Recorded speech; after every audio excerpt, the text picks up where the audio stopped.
Hasil pemikiran saya Bapak Ibu, karena bijaksana itu kan harus tahu mana yang harus diterima dengan ikhlas, harus kita syukuri, harus kita dapat dengan damai. Kemudian tapi ada harus beberapa yang harus kita ubah, yang memang harus diubah. Ya atau ya? Jadi dari mikir ini silakan, tidak ada pendapat yang salah, tidak ada yang benar, tapi dari hasil pemikiran saya sekian tahun, yang namanya di luar kontrol adalah sesuatu hal yang sudah terjadi. Titik. Kecuali Bapak Ibu, kecuali kita menemukan mesin waktu, jelas? Kalau tidak ada mesin waktu, bisa mundur, ya tidak bisa kita kontrol anymore, sudah di luar kita, Bapak. Itu kehendak. Kalau sudah terjadi, ya sudah berlalu. Sedangkan kalau kita bilang bahwa yang di luar kontrol, apakah misalnya alam semesta, selama itu terjadi banjir, ya sudah, apa boleh buat. Tapi di kemudian hari, masih bisa kita pengaruhi. Hukum alam di kemudian hari masih bisa kita pengaruhi. Termasuk terjun di lantai 20. Hukumnya gravitasi, itu hukum alam, ciptaan Tuhan. Ya atau ya? Kita mau mempengaruhi gravitasi. Mungkin nggak? Mungkin. Pakai hukum alam ciptaan Tuhan yang lainnya. Aerodinamika. Terjun pakai parasut. Masih selamat. Pakai segitiga malah terbang. Ya atau ya? Ya atau ya? Pasangin Bapak Ibu satu gentong yang besar begitu, bukan gentong apa, yang namanya besar gitu, chamber, kemudian di sini kasih kipas angin, jadi kita malah jadi terbang layang gitu ya. Nah, tetap ada yang bisa kita pengaruhi di masa depan. Jadi masa depan masih bisa kita pengaruhi. Masa depan bisa kita pengaruhi Bapak Ibu. Contoh, Anda lahir sebagai wanita, mau jadi laki-laki, bisa. Suntikin hormon terus kemudian dibuatin burung-burungan, jadi lagi. Terus saya dulu heran loh, kok kalau operasi plastik laki jadi perempuan gampang, tinggal diambil, dibolongin, ya tuh ya. Nah, kalau perempuan ternyata bisa jadi laki, bisa loh. Terus Bapak Ibu tarik, Bapak Ibu bisa. Jadi masa depan masih bisa dipengaruhi. Hukum alam di masa depan, gempa masih bisa dipengaruhi. Mungkin Anda mempengaruhinya dengan asuransi, pondasinya yang anti gempa, boleh? Atau tidak tinggal di daerah gempa, bisa? Tidak bisa, karena di Jepang memang daerah gempa terus gitu ya. Kecuali pindah Indonesia gitu ya. Calon pacarnya orang Indonesia, nah itu masih ada harapan gitu. Tapi sekali lagi, masa depan walaupun itu hukum alam masih bisa dipengaruhi, menurut saya Bapak Ibu. Yang kita tidak bisa pengaruhi kecuali itu terkait dengan teknologi dan waktu. Teknologi dan uang bukan Bapak Ibu. Selama nanti waktunya ada, uangnya bisa dapat juga. Teknologinya belum sampai, ya wes, tidak bisa kita pengaruhi. Waktunya sudah habis, ya wes, tidak bisa dipengaruhi. Tapi masa depan, walaupun hukum alam, masih bisa dipengaruhi. Ya atau ya? Apa yang di dalam kontrol kita? Perasaan kita. Tadi misalnya, orang tuanya Adira mau ngapain pun, silakan kita yang memberi arti. Ya atau ya? Dia bisa bilang, lingkungan ini membawa saya stres. No, saya bisa memberi arti bahwa ini menantang saya jadi lebih kuat. Saya beri contoh, 2 laki-laki, kakak dan adik. Kakaknya sukses luar biasa, adiknya masuk penjara. Ketika adiknya datang di penjara, ditanya sama wartawan, orang ini kembar, orang ini apa? Kakak beradik tapi kembar, selisihnya cuma 1 menit.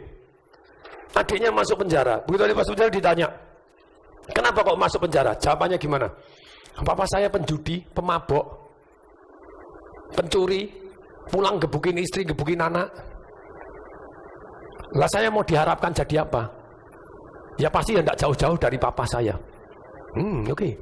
Kakak kembarnya dia yang 1 menit ditanya, kenapa kamu sukses kaya raya punya keluarga harmonis? Jawabannya, lah papa saya pemabok, papa saya penjudi, pulang mukurin mamanya. Apa kamu harapkan saya seperti dia lagi?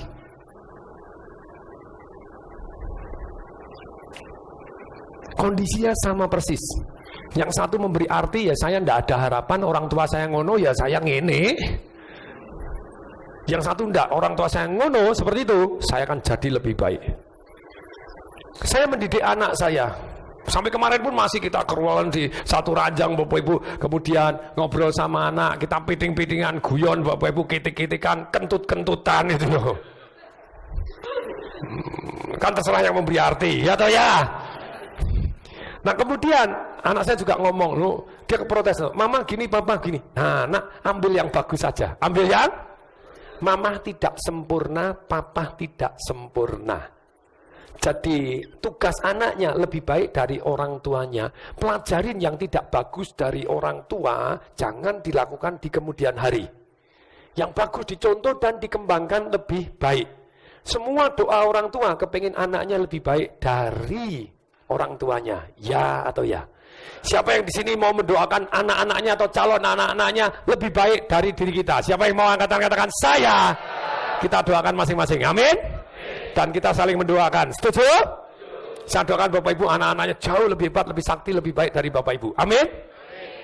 Karena kita selalu Bapak Ibu kepengen keturunan berikutnya lebih baik. Nah, untuk itu kita ajarkan anak kita untuk memberi arti. Dan ketika kita melakukan something yang salah, ya saya ngomong sama anak saya, salah. Papa salah. Selesai. Dan saya tidak sterilkan Bapak Ibu di rumah tangga saya. Dulu prinsip saya steril. Maksudnya steril itu begini. Kalau berantem jangan di depan anak. Itu steril Bapak Ibu. Berantem di dalam kamar. Pernah dengar seperti itu? Sering? Ya, kalau anak-anaknya masih kecil silahkan Bapak Ibu. Supaya dia tidak trauma, tidak salah memberi arti. Tapi begitu mulai remaja Bapak Ibu, saya tidak sembunyikan. Kalau ada something there, ya saya tidak apa-apa, anak tahu. Tapi dia tahu caranya menyelesaikan. Jadi bukan der, terus selesainya didiem di kamar aja. Tidak Bapak itu der, saya selesaikan di depan anak saya juga. Begitu saya salah, tuh papa yang salah. Untuk itu papa minta maaf. Papa tidak berhak ngomong yang melukai mamahmu. Jadi dengan demikian anak mulai belajar. Oh, perkawinan itu tidak sempurna. Seperti cerita-cerita fairy tale, dongeng. Bapak Ibu, skripsi saya adalah perkawinan antar agama. Oke. Kenapa? Karena dari dulu saya sekolahnya negeri. Jadi pacarnya selalu beda agama, Bapak Ibu. Nah, perkawinan antar agama di buku skripsi di depan saya, Bapak Ibu. Saya buka dengan cerita, Bapak Ibu. Cerita tentang apa?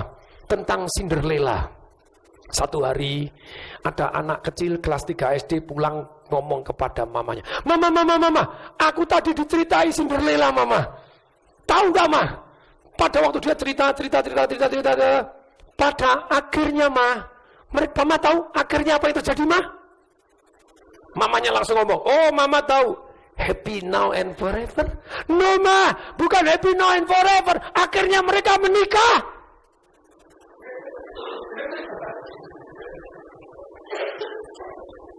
Apa maksudnya? Akhirnya mereka menikah, Bapak Ibu, bukan happy and now and forever. Itu fairy tale kalau Anda bilang now happy and forever. No, mereka akhirnya menikah. Betul, mereka akhirnya menikah. Jadi menikah itu adalah awal.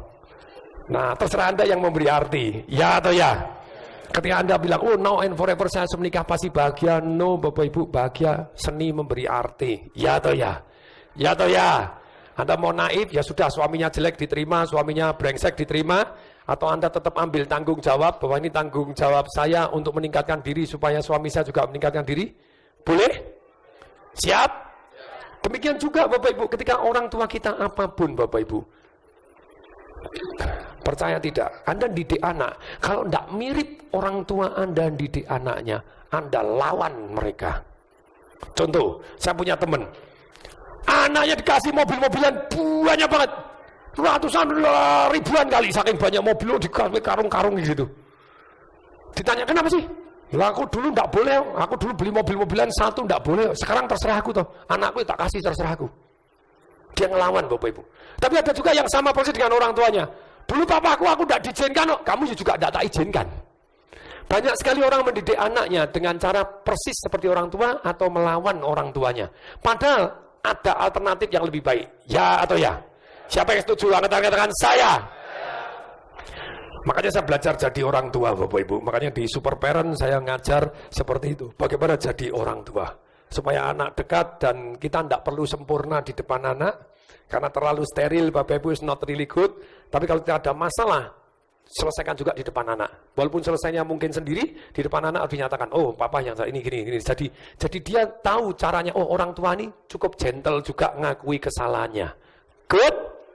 Jos, jadi ketika dia bermasalah besok, dia juga bisa mengatasi dengan lebih baik.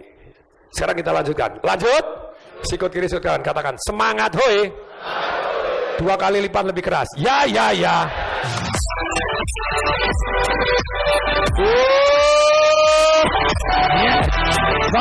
mari kita simpulkan lagi Bapak Ibu. Jadi ketika Anda betul-betul kepingin tahu area yang bisa Anda kontrol adalah perasaan. Ikut saya, adalah sikap. Apa? Sikap. Pikiran seringkali tidak bisa dikontrol Bapak Ibu. Mood tidak bisa dikontrol. Apa itu mood? Mood itu suka, tidak suka, tidak bisa dikontrol. Dalam waktu kurang dari 6 detik, perasaan apapun, kok begini ya? Anda mulai menghakimi begini, itu tidak bisa dikontrol. Tapi perasaan berkepanjangan bisa kita kontrol. Area dalam kita kontrol. Sikap kita bisa kita kontrol Bapak Ibu. Nah, caranya kontrol emosi nanti siang akan diajarkan Bapak Ibu. Ubah gerak, ubah. Termasuk ubah arti Bapak Ibu. Kemudian ubah fokus, ubah keyakinan, ubah pilihan kata, emosinya berubah. Nah, sekarang nih. Bapak Ibu sudah seperti itu, berarti kita tahu bahwa ada 2 area. Satu area yang tidak bisa kita kontrol, ya atau ya? Yaitu sudah berlalu. Sudah? Perasaan kita bisa kontrol. Anytime gitu ya. Terus berikutnya Bapak Ibu, masa depan bisa kita pengaruhi. Masa depan bisa kita pengaruhi. Untuk itu, saya kepingin dari Bapak Ibu yang tadi sudah gambar grafiknya, sudah? Titik yang paling menyedihkan Anda, halaman berapa yang paling menyedihkan? Berapa? 35 Bapak Ibu nih. Ini. Apa yang paling menyedihkan dalam kehidupan Anda? Nih halaman 29 Bapak Ibu. Apa sih Bapak Ibu punya pengalaman apa yang hari ini Anda anggap menderita? Tadi misalnya lingkungan saya tidak mendukung. Oh, suami saya neken saya. Papa saya neror saya. Mama saya punya harapan yang tidak realistis terhadap saya. Apa yang kejadian-kejadian yang selama ini membuat Anda menderita? Please tolong ditulis. Kemudian kasih arti yang membuat Anda jadi lebih baik. Anda terganggu bangun pagi, mama lo ributin terus jam 3 pagi terus setiap datang selalu gangguin. Anda kasih arti yang berbeda. Oh, mama masih hidup. Terima kasih Tuhan. Apapun kejadian yang menyedihkan, saya beri contoh. Ketika papa saya meninggal dunia, saya belum sempat berbakti karena naik BMW-nya hanya dalam kondisi jadi abu. Saya kasih arti apa? Saya tahu bahwa papa saya pasti kepingin saya semangat dan ceria dan membahagiakan mama saya. Ya atau ya? Ya atau ya? Kejadian seperti itu akan saya gunakan untuk membahagiakan mama saya. Siap? Nah, kalau ada orang bilang, papa mama saya sudah tidak ada. Apa yang saya syukuri? Bersyukur karena pernah punya papa dan mama. Beda enggak? Kemudian apa yang saya harus pelajarin? Karena saya dulu belum sempat berbakti. Oh, saya harus belajar bagaimana mengajarkan anak saya juga berbakti kepada saya. Boleh? Siap? Apa yang akan saya lakukan sekarang yang membuat saya merasa lebih baik, menjadi orang banyak lebih baik? Saya akan ajarkan. Jangan ikut-ikutan saya. Saya tidak sempat berbakti sama papa saya. Saya sempat berbakti Bapak Ibu. Papa saya keliling Eropa, saya pernah bayarin Bapak Ibu. Saya berbakti dalam hal kecil, saya berbakti Bapak Ibu. Hanya urusan mobil ya telat gitu ya. Urusan sakit berapapun saya bayarin Bapak Ibu, saya berbakti urusan itu Bapak Ibu. Jadi Bapak Ibu silakan saya kasih waktu 3 menit, 4 menit Bapak Ibu, bahkan 5 menit.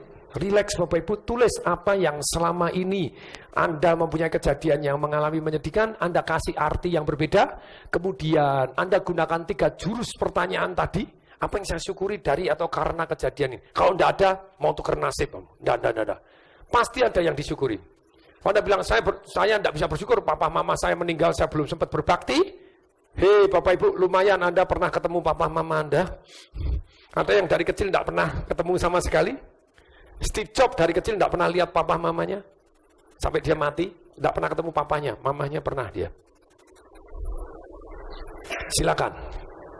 Mulai. Gunakan jurus yang sudah diajarkan. Kalau Anda larut dalam emosi Bapak Ibu, tangan telunjuknya taruh ke atas. Weng, emosi nih.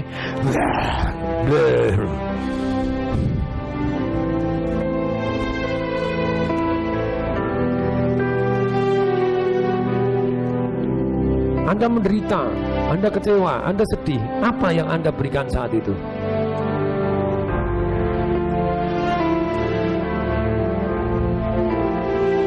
Ketika mama saya masih suka duit, mungkin ada saudara saya, mama ini loh, masih suka duit terus.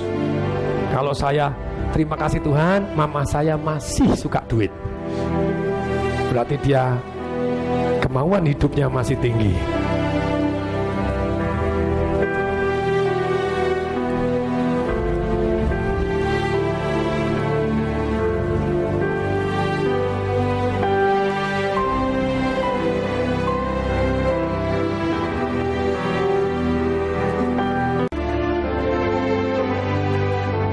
Bermanfaat untuk orang banyak dan direstui Tuhan.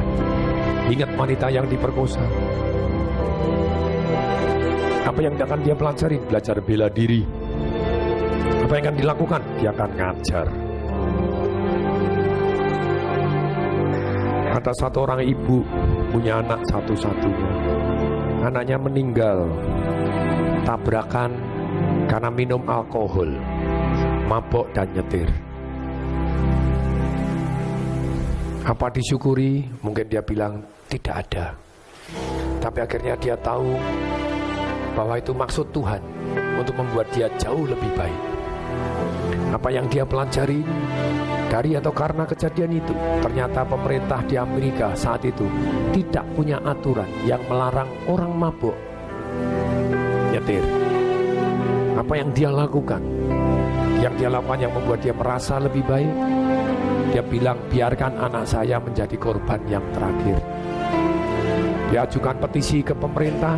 Dia dirikan organisasi yang namanya Anonymous. Organisasi yang mendesak pemerintah melarang orang-orang yang minum alkohol nyetir. Akhirnya keluar larangan tersebut.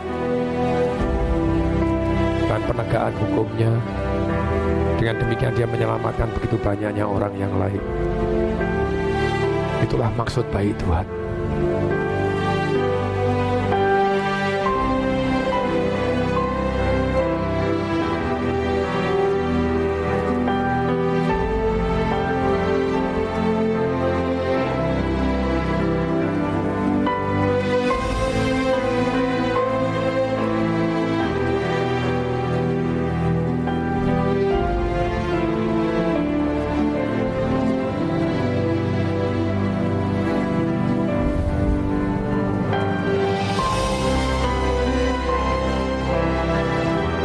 Orang lain nyebelin, Ibu Maria tertekan atau tertantang.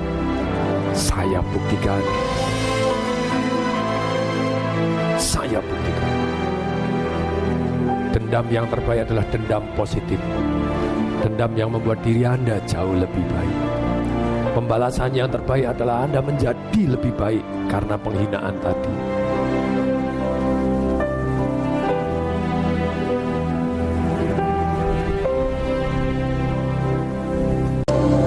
Kasih arti yang berbeda yang buat Anda menjadi lebih baik, hidup Anda jauh lebih berkualitas. Jawab 3 pertanyaan tadi. Apa yang saya syukuri dari atau karena kejadian ini? Bagaimana kita bisa pilih pasangan hidup dan bagaimana kita menyikapi hidup. Dulu saya jadi pemimpin cabang. Waktu jadi wakil pemimpin saya 1.450.000. Kepala bagian saya 1.750.000. Kepala bidang saya 4,5 juta. Dan mereka semua saya yang naik gaji. Dengan adanya jabatan dan tanggung jawab yang besar ini, jabatan tidak ada. Saya bilang ya, teorinya sudah 32 tahun. Kamu baru 2 tahun. Betul, karir saya melejit dengan cepat. Hari itu saya memberi arti yang berbeda. Saya tidak ngomong atasan pelit. Mike, siap Mike, siapin Mike.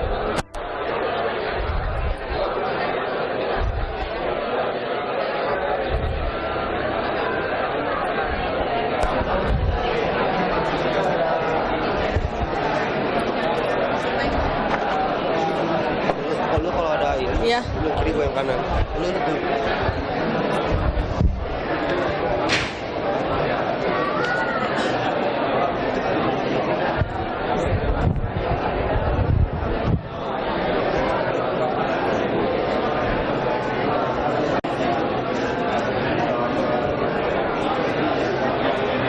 Satu menit lagi, silakan diselesaikan.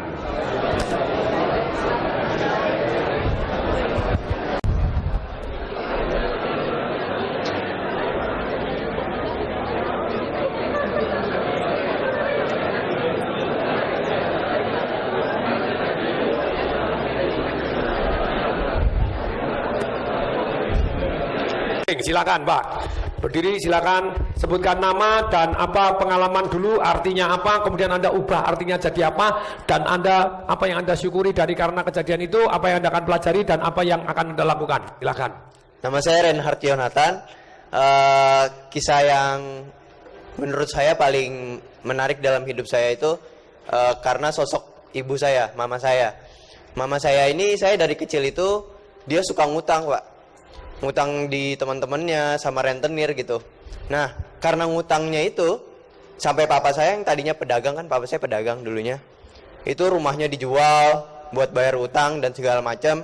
Kita sampai pindah rumah pun dia kembali lagi, dia ngutang lagi sama orang-orang di sekitarnya, sampai dia ninggalin saya. Akhirnya kita nggak ketemu sekian lama, sekian tahun kita nggak ketemu.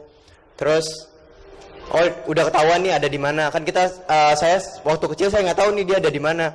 Sekitar umur SD atau SMP lah gitu. Saya sama papa saya sama kakak-kakak saya. Waktu kita ketemu, oh dia ada di sini. Udah ketemu. Kita pindah rumah. Terus oke, kayak gitu. Selesai dia ngutang lagi, dia pindah. Akhirnya kita pisah, benar-benar pisah. Mama saya tinggal minta sama nenek saya, punya rumah dari nenek saya. Akhirnya ya saya selama sekolah SMP sampai SMA sama papa saya aja, nggak ada sama mama saya, nggak ngerasain dididik mama gitu. Banyak dididik mama jarang. Tapi setelah saya rasain, saya kasih arti yang berbeda. Saya tahu saya masih punya mama, masih bisa ngehubungin mama saya, masih bisa ketemu mama saya, dan saya masih punya banyak kesempatan untuk berbakti sama mama saya. Sekarang saya udah kerja, saya udah bisa ngasih sesuatu sama mama saya, itu sih. Terima kasih. Kasih tepuk tangan dong, kasih suara.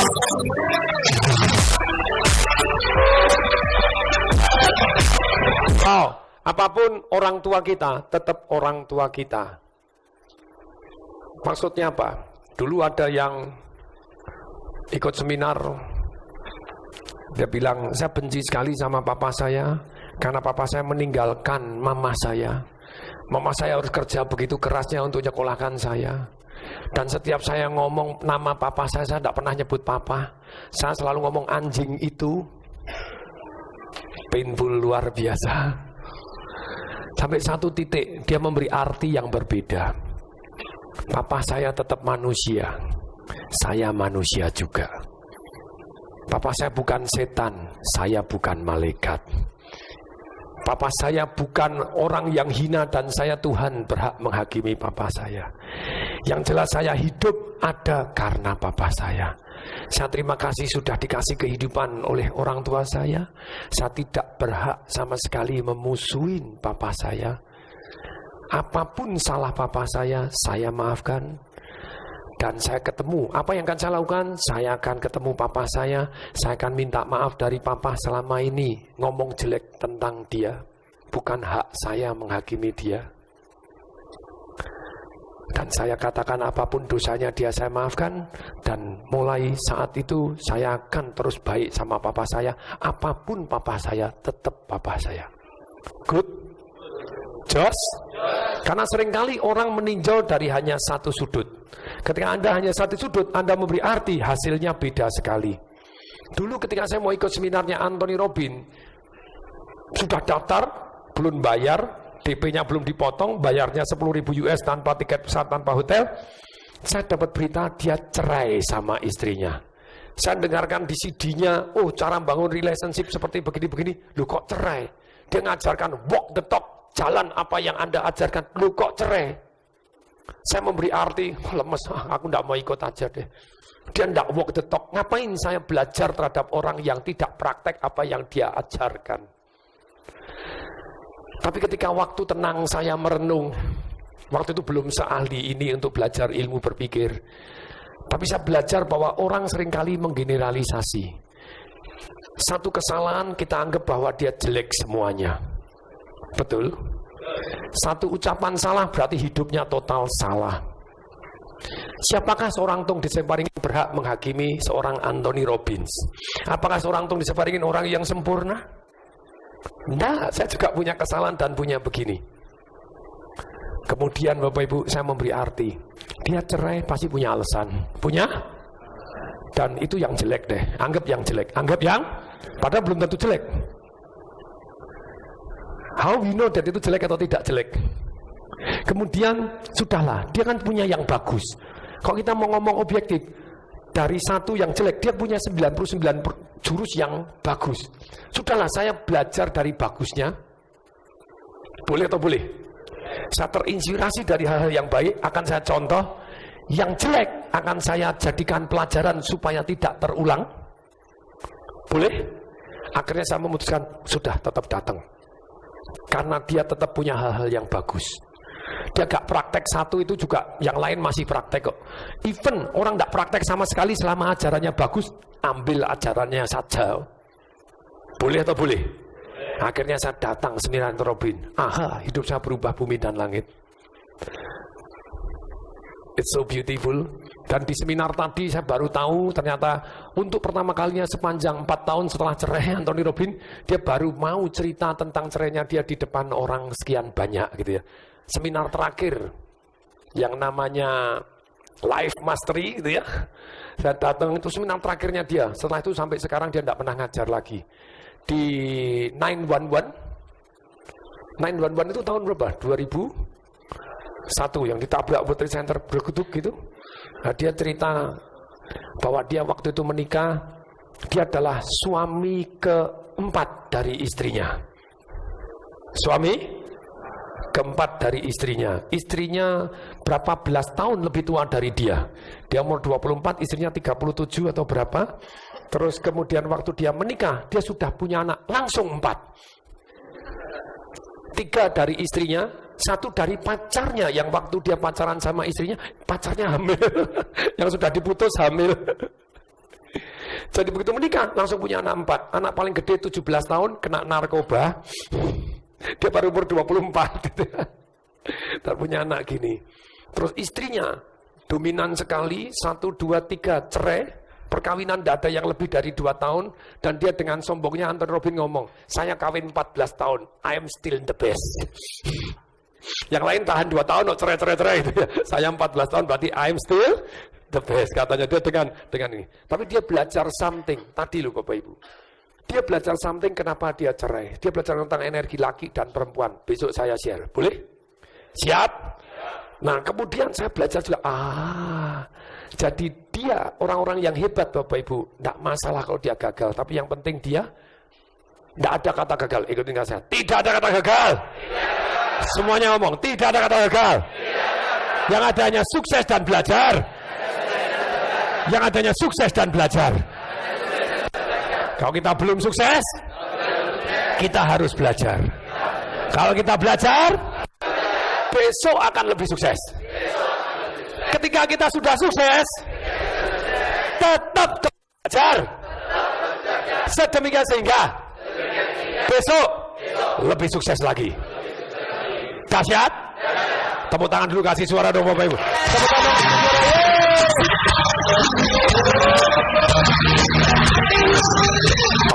Dan Anthony Robbins cerita betapa istrinya begitu dominannya. Dan kemudian setiap dia seminar, dia pembicara terbaik di dunia. Setiap selesai seminar dikritik sama istrinya terus, salah ini, salah itu, salah ini, salah itu, salah itu, salah itu.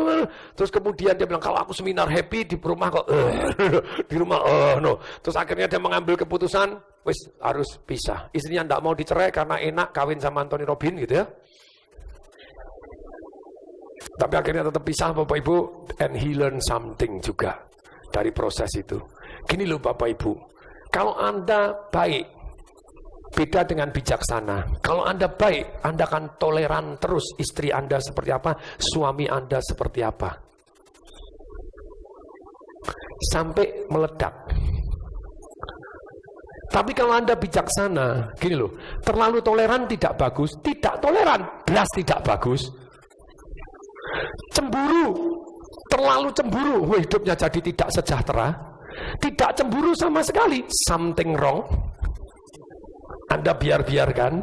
Jadi semua ada porsinya. Semua ada? Saya ngomong sama istri saya, "Mbok, kamu agak cemburu." Istri saya tuh cenderung saya terserah gitu ya. Mau ngapain pun boleh, mau kemana aja boleh selama pulang jadi suaminya. Istri yang jarang, ya toh ya? Ya toh ya? Tapi saya suami yang jarang juga, ya toh ya? Ya toh ya? Tapi kembali lagi, please deh jangan gitu, mbok rodok dikit cemburu gitu loh gitu ya. Pergi kemana ndak ditanya gini, mbok ditanyain dikit kemana kayak gitu ya. Lu kan kamu terserah, ya terserah, tapi mbok rodok cemburu dikit gitu ya. Wah, anak saya pakar cinta, Bapak Ibu. Anak saya kan belajar, "Papa jangan gitu dong, Pak. Papa itu sudahlah, dibuat agak cemburu dikit, Mama," gitu ya. Jadi Papa lu tunjukin lu, dia ada fotonya cewek cantik, ini tunjukin WhatsApp sama orang lain, biar agak cemburu dikit itu ya. Oh, pinter juga anak kamu jadi pakar cinta, saya bilang gitu ya. Very good.